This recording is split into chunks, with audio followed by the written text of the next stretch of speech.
And for a lot of reasons, one being the speech and debate clause, another being the co-equal nature of the branches, it's actually pretty difficult to do investigations through the executive branch of information that might have gotten developed within the legislative branch. It's an ongoing problem in this field, really, for quite a long time.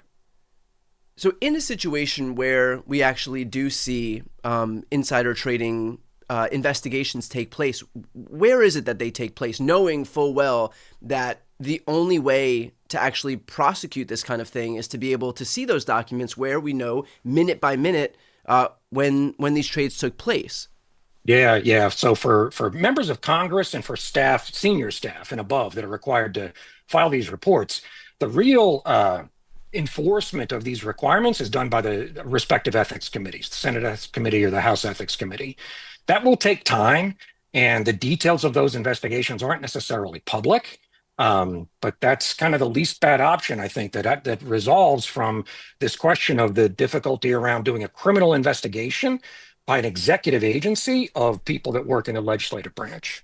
But even if Congress, for example, first of all, even if Republicans didn't control the ethics committee, which effectively means there is no ethics in the ethics committee, even if Congress did investigate this kind of thing, they have no enforcement authority. And so it would still be up to the SEC to enforce this, the FBI to investigate, or the DOJ to actually prosecute.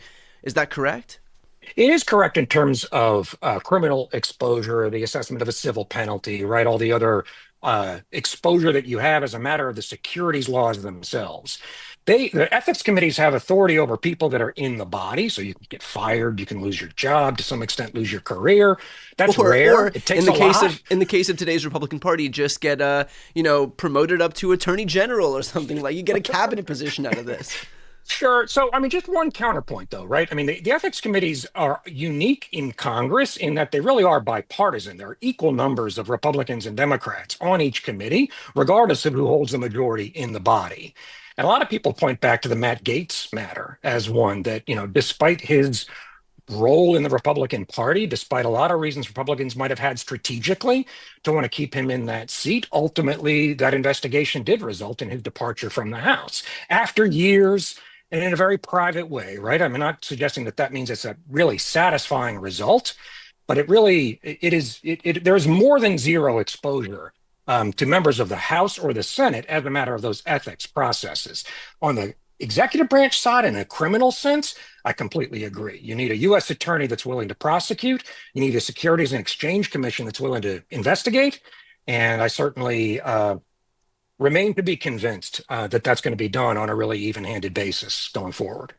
With that said, can you talk generally? I know that, putting you on the spot, you might not know the exact statute, but can you talk about statute of limitations? Because I think that you and I would both agree that it's very unlikely that a Republican would be prosecuted for engaging in a potential market manipulation or insider trading scandal that would be effectuated by the very guy who is in charge of the DOJ and the FBI and the SEC, who gave all of those people who lead those agencies their very jobs.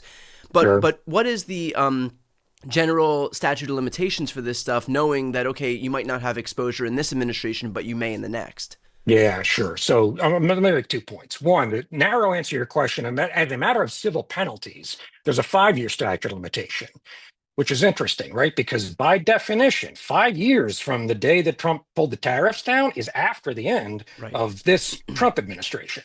Broader point, though, and again, I think a even more troubling one, in the perfectly captioned case of Trump versus United States, the Supreme Court came back and said that Trump himself is immune from prosecution under these activities and that his pardon power is plenary. It has no limitations whatsoever. So anybody in the executive branch and really conceivably anybody in the legislative branch who fears that they might be facing some exposure here could have that exposure wiped away in an unreviewable way by, as you say, the man who began all this initially by using social media to communicate public policy decisions. Okay, well, now that we have effectively wiped out almost all hope, I do have one final avenue to venture down here, and that is, what about enforcement action at the states? Because these people aren't under the jurisdiction of the federal government. They're not guided by what Donald Trump by any edicts that Donald Trump says down, and B, pardon power wouldn't apply to crimes that were committed at the state level. Yeah, all correct. I mean, it is complicated. It's not to say that it's easy to enforce this kind of stuff through a state avenue. There are state statutes against fraud. There are state causes of action that a state attorney general could investigate. They will ultimately get into zones around preemption of federal law, right? Under the Supremacy Clause, federal law is the supreme law of the land. Right. But there's a long body of law that recognizes states still have a lot of latitude to enforce their own laws as long as it's not directly conflicting with the outcome under federal law.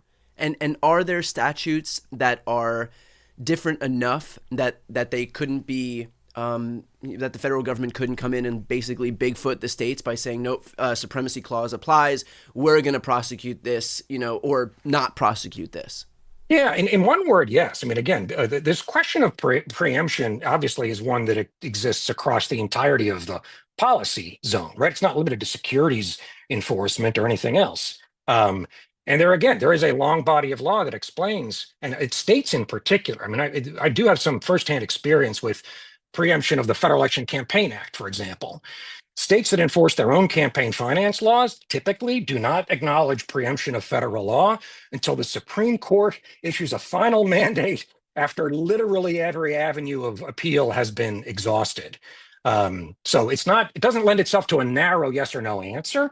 But in terms of can they investigate, do they have the authority to even start looking under some of these rocks? The answer is definitely yes. Even if the supremacy clause applied, do the states still have the power to investigate this kind of stuff and be able to actually uncover some of the criminal activity that was committed? So let's say, for example, the states did investigate, it did turn out that certain lawmakers, for example, engaged in insider trading by virtue of, okay, they bought in 7 minutes before the announcement was actually made. And even in an instance where the federal government comes in and says that the supremacy clause is going to apply, and so we're going to take over, and of course we're not going to prosecute, we're going to move to dismiss. Would that be something that the states could still reveal, where they have information, where they have evidence that they could still reveal? So even in a moment of overt corruption, at least the American people would know whether or not certain officials did engage in criminal activity. Yeah, typically a criminal investigation, even when it's done by a state, is going to be done in a confidential way.